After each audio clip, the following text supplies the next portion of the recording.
And we got the word that 650 of us were to be sent to this combat field. And there was great opposition to that on the part of we Americans. And even to the point of saying we wouldn't go. But nevertheless, they brought in more troops and took us down to, from Davao, the third camp, to a place called Asang, which was a work camp and a Japanese airfield, where obviously there were combat planes on the field. Don't remember the exact numbers, but there were both bombers and fighters on that field. And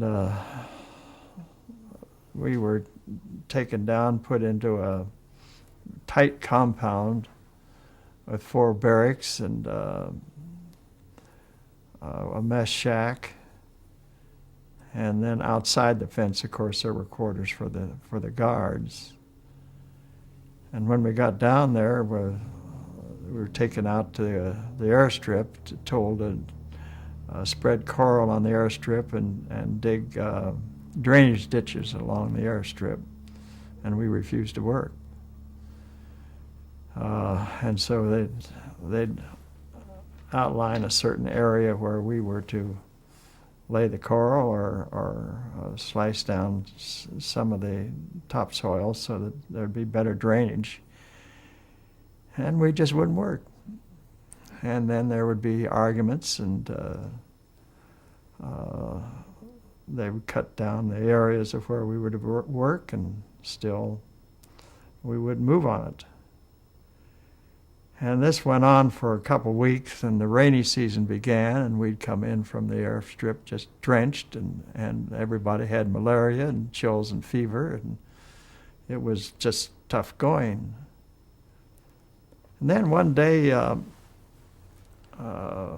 plane came in, and somehow or other, one wheel got involved in a little hole, and the Japanese ordered the Americans to go out and push that plane out of this hole, that one wheel. And boy, I just wasn't going to go out there and do that. And but anyhow, the guy said, "Oh, come on, Johnny, don't worry about it. Let's go ahead and do it." I wouldn't go. So I began to cry. This was the worst at trying to help the Japanese. And anyhow, it was a very deep emotional experience that I had at that point. And then that night, when we were all lined up, and Lieutenant Hoshida began to harangue us as usual about working. He said, "Will you work? You will work. You will work. You will work." Saying that again and again. Something inside of me just, I don't know, caused me to walk up to him. We were on 650 men all lined up. I walked up, I saluted him, and I said, "Lieutenant Hoshida, we can't work on this field. You know this is a combat field. This is something we can't do." Well, poor old guy, he didn't know how to respond. And so he dismissed everybody. And that night, a group of enlisted men came in and says, "Johnny, we got to escape out of here. We just can't keep doing this." But on the other hand, I couldn't warm up to escaping, because if one man escaped, boy, it'd be hell broke loose on everybody else. I couldn't do that. So anyhow, with the rains, a group of enlisted men of 50 broke down and started working, and then another group started working, so first thing you know, we were all doing a little bit of work, but not much. So when did you get out of there? Well, we were there on Lasang for, I guess, about 4 months. And then American planes began to come over and bomb the airfield at night. And it was obvious, the Americans were coming in. So we were told that we were to be prepared to leave on one morning. Well, that was delayed, and then that was delayed. And finally, I think it was the third morning, we were up about 4 in the morning, and just at daybreak, while we were all lined up, and they had us tied in ropes to the man in front of us and the man to the rear of us, so we were all tied together, and then they brought in more troops, and they had trucks with machine guns on them, and so they could machine gun us down if there was an effort to escape. And we were taken down to a place called Tabunco, and a 100-man detail from Davao was brought in. They were also on an airstrip. And I don't know, never did know what exactly happened down there, but anyhow, there was a total of 750 of us were put on the Shinro Maru, which was an old American freighter. And down in the hole we went, and we were jammed in there head to foot like sardines in a can.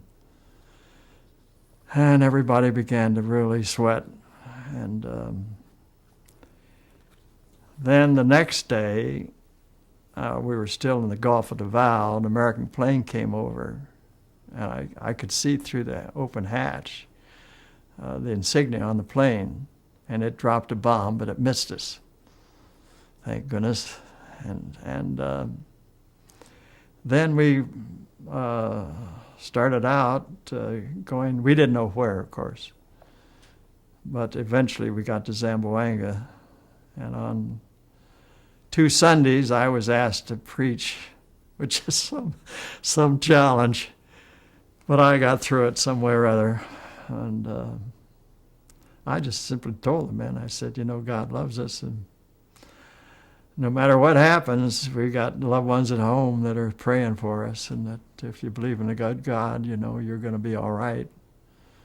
The chances are pretty slim of getting out of here, but nevertheless, we've got to have faith that God cares for our souls. Well, food, of course, was terrible, mainly a little bit of rice and a canteen cup of water. And we sure needed it because that hold was so hot. And we gradually made our way up the coastline of Zamboanga. And on the 19th day, when we were all crowded in there, there was this submarine paddle that hit us with 2 torpedoes. And while we were in this hole, there was a wooden partition that was just the rear back of me, and I thought, if something happens, I'm going to have to get through there. Well, with the explosion, the wooden partition blew away, and I climbed through the hole I was in to the next hole, and on a lot of baggage, and got up on the deck.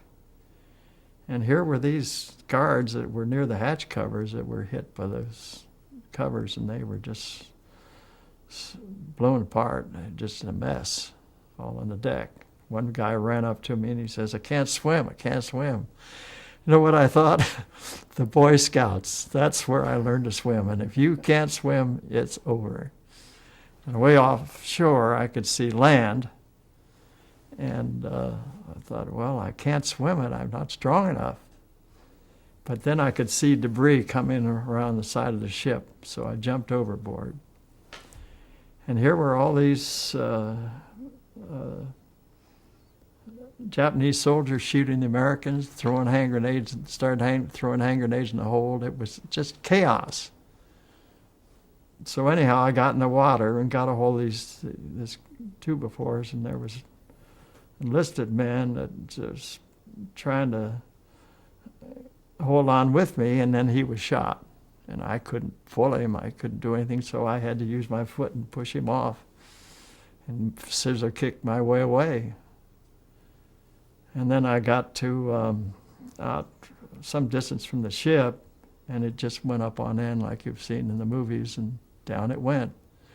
And there were 3 planes that were flying around dropping depth charges trying to hit that submarine. So anyhow, the tide was coming in, and then there was a vessel in this convoy of 8 ships that was hit, and it beached itself. And then they began firing at the prisoners escaping. And they'd also let down a lifeboat, and they picked up prisoners and took them back to that beach vessel and shot them off the end of the vessel. Well, I picked up a Major Fisher, and we scissor kicked into shore, and I heard this hissing sound, and there were Filipinos that were hidden in the underbrush. So we dashed into the underbrush, and bullets were coming over our heads, and dashed up and through the underbrush and up to a path, and began to make our way along to following the Filipinos. And they had raw eggs and bananas and a little rice for us to eat, and we made our way into a neat shack where there was a French Catholic missionary there, and he gave us a little bit of food, and then we went with the sergeant of the guerrillas over to his shack and decided what to do. And then the men began to come in. I mean, there was one guy, Hayes Blytho. He had a broken jaw, several broken ribs, a saber wound, and a couple bullet wounds. We had to get a little bed and carry him. Filipinos carried him into the inland. And others, they brought in carabao, and other wounded were rode on the carabao, and we went inland and established a little base camp and began picking up survivors all that day. And I was made adjutant of our little survivor group, and was asked by Major Fisher to write up our story of what happened. And that was communicated to General MacArthur's headquarters at Hollandia, that we had so many wounded, we just had to have help. So I would say after about 3 weeks, the Narwhal, the submarine Narwhal, one of our largest submarines, was sent in. And at night, they would build big bonfires to indicate where we were.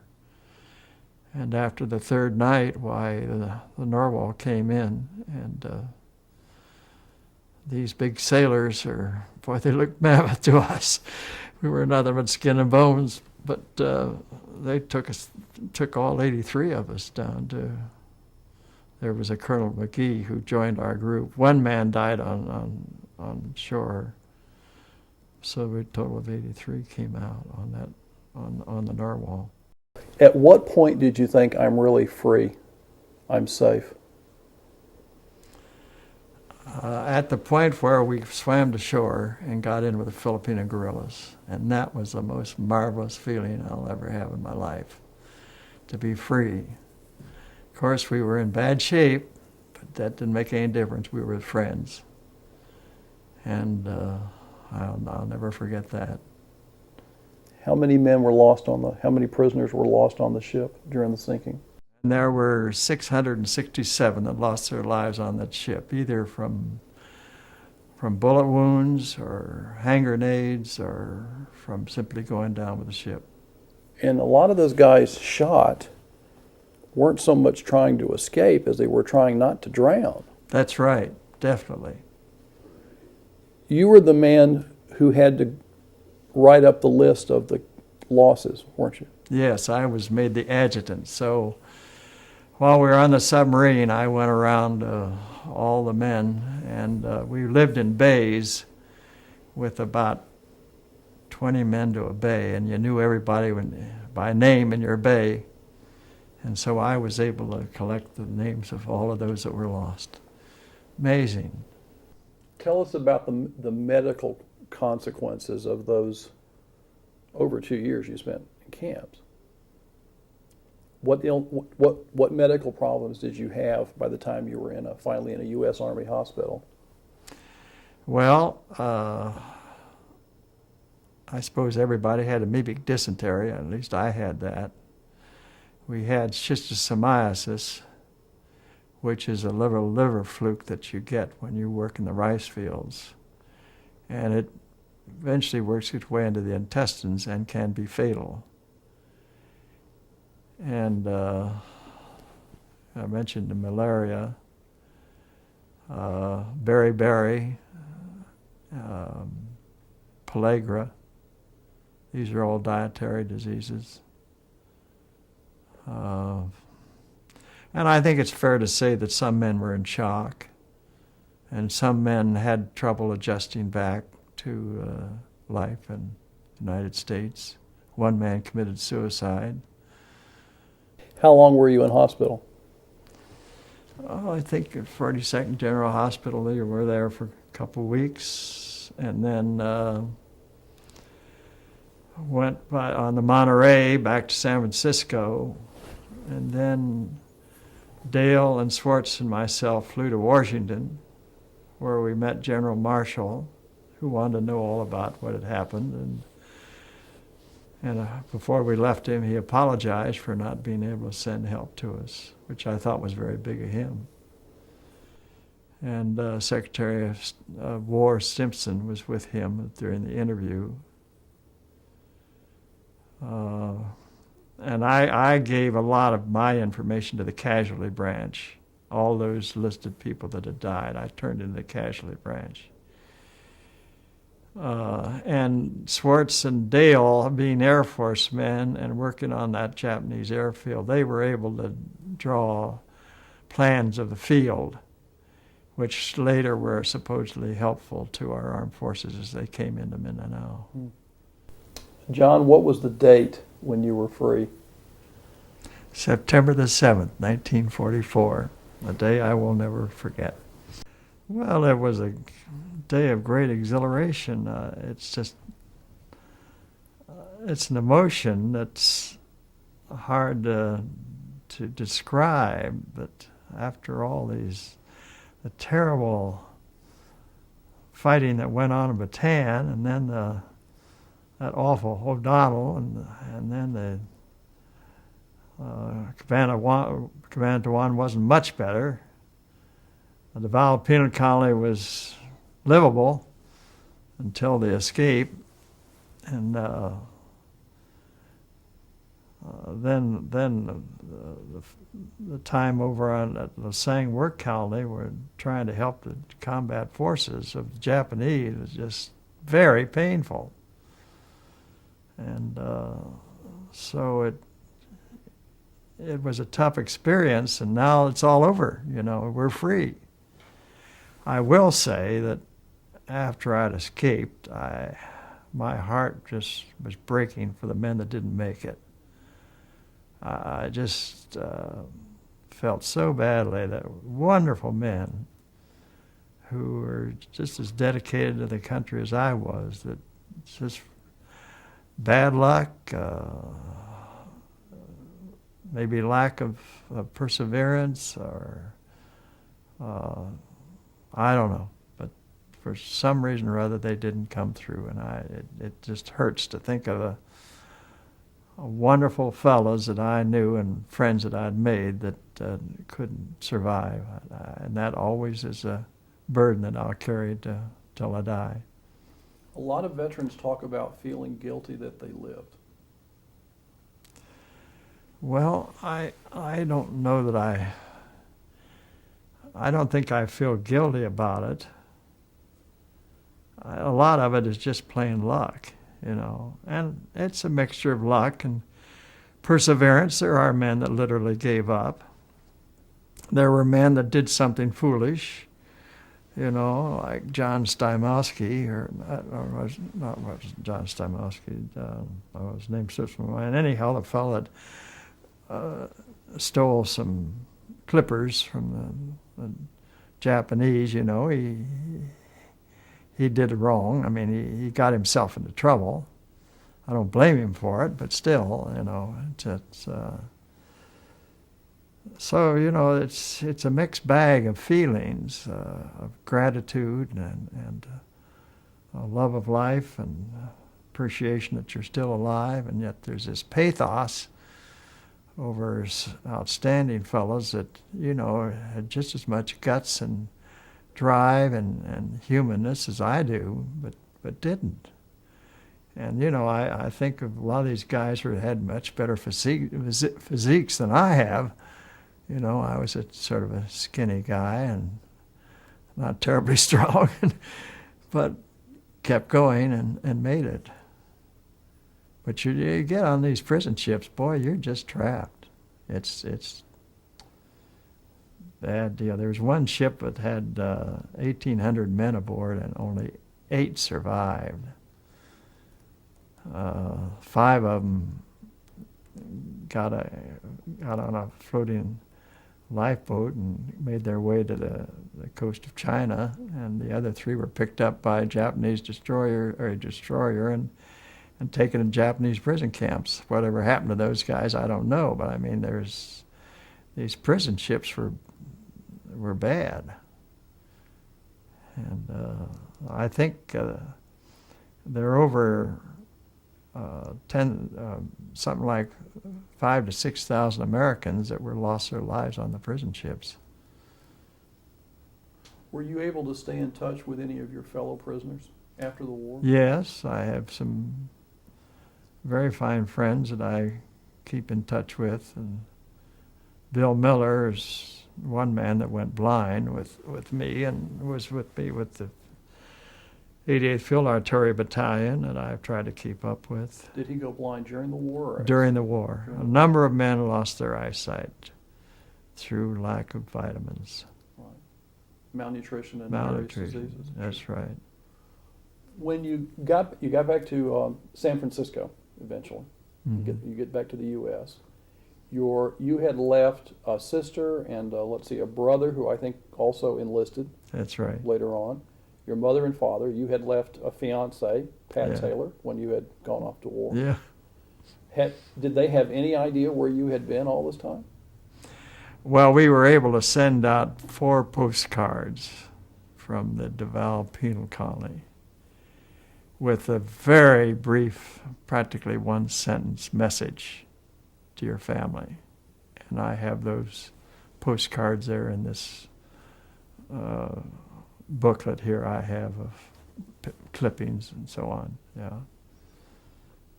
But in terms of the men, I was just flooded with letters after I got back from family and friends and fiancés asking if I knew where so-and-so was. And I tried to answer them by personal response.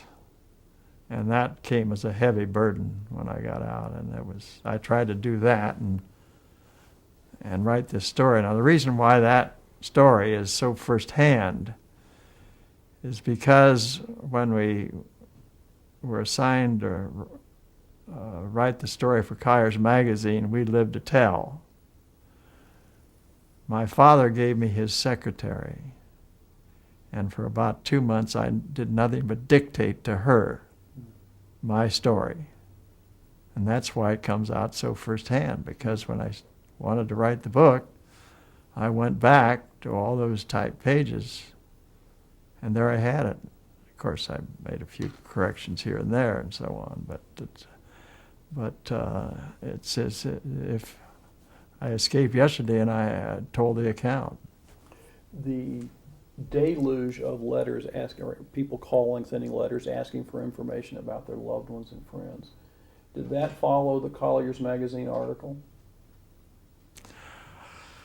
Not necessarily. I think there were some that came from that, but others just came from newspaper articles about the sinking of the ship, and you know, and people that have relatives had relatives in the war passed news on to other people and so on. Right. So that Collier's Magazine, of course, was published here in Springfield. Yes, it For was. many, many years until Yeah. the operation closed down. I think it was 1956. Uh-huh. How did you and two of your colleagues, two other officers, get involved in writing that article? When we got to Washington, the other two officers were in the Air Force, and I was field artillery. We were taken to General Hap Arnold's office for an interview with him, and of course he wanted to know all about what had happened. And then towards the end of the interview, he called in two ghostwriters, Corey Ford and Alistair McBain, and they began to question us. And then General Arnold said he'd like to have this story published. So we were taken to another office with just McBain and Ford, and they suggested that we go home and write down all that we could remember about our experience, which I did do. What was it like dictating the story to this? This was a woman? A woman. Was that good for you? Was it cathartic? Was it therapeutic? It was, I think it was somewhat painful. Or I will just say it was painful. I don't enjoy talking about it, really. And for years I didn't talk about it. Now everybody wants to hear what happened. So it's from one Rotary Club to another and one church group to another. People want me to talk about it. And I finally decided that, except for a situation like this, I'm not going to talk about it anymore. You went on to what I think can only be described as a distinguished career in the ministry. You finished your seminary training. You did get to China. You were a missionary in China in the years right before the Chinese Revolution. You know how to pick them, don't you, John? I mean, sure do. Exactly. And had long ministries after that in Hawaii, in what a small situation. Then you were a cathedral dean, which is not a small position, a very important position. And then you also had, from what I gather, a successful pastorate in Bexley, in Columbus, Ohio here, not just down the street from Capital University and Trinity Lutheran Seminary. How did the war change you? Because in some ways, John, it looks like you just sort of went back to 1940 and picked up where you'd left off. And yet, that's hard to imagine. One of the best things for me was to go back to seminary. I had a focus. A lot of these guys didn't have a focus and got themselves into a lot of trouble. But you know, it was a bit of a shock to come back to the States and walk into a supermarket and I'll see all this cans of food on shelves and everything. You know, it's different. But I had that focus and determination to go out in the mission field. And I really didn't have a clear understanding of what was going on in China. I don't say it in an embarrassed way. I had a lot of idealism about that. But I rather think if the truth were really out in front of us, the overseas department made a mistake in ever sending me out because things were a mess in China when I got there. When you titled your book, your memoir, you called it Soldier, Priest, and Adventure in Faith. Now, a lot of folks would look back on the war years and say, well, he was certainly a soldier, he'd been a seminarian, but this is a contradiction, they would say. Yeah. You spent most of your life as a priest. Much of what you did in the camps was the work of a priest. You were not ordained. But how do you, to a generation that doesn't understand what World War II was like, how do you explain to young people what it's been like for you to be both soldier and priest? Well, my concept of the dichotomy, or whatever you want to call it, is simply that if there's a war and you're trying to defend your country, and you have the situation we have going now in Afghanistan, you know, brought about by the bombing of the Trade Center in New York, you've got to get out and defend your cause. And I'm not a pacifist. I think knowing Klaus Friedberg, the German roommate in Ohio State, had quite an influence on my thinking. And later on, as I heard what Hitler did to 6 million Jews, there are times when you have to fight it out with an enemy, and I still feel that way. Now, war is terrible, and nobody wants to do it, nobody wants to fight. But on the other hand, there are times when you've got to get your back up and defend your cause, whatever it may be. It's that simple. It's not a complicated thing. At seminary, I disagreed with Angus Dunn. It was not Angus Dunn, but Bishop Lawrence, who was a pacifist. And in our theological class, he was presenting the position of a pacifist. And this was when I was a middler in my second year in seminary. And after he finished his talk about pacifism, I had to speak up. And I said, Bishop Lawrence, I just can't buy in on what you're saying. Look what the Germans are doing in Europe and the Italians. They're running over all these free countries. I said, you've got to stop that.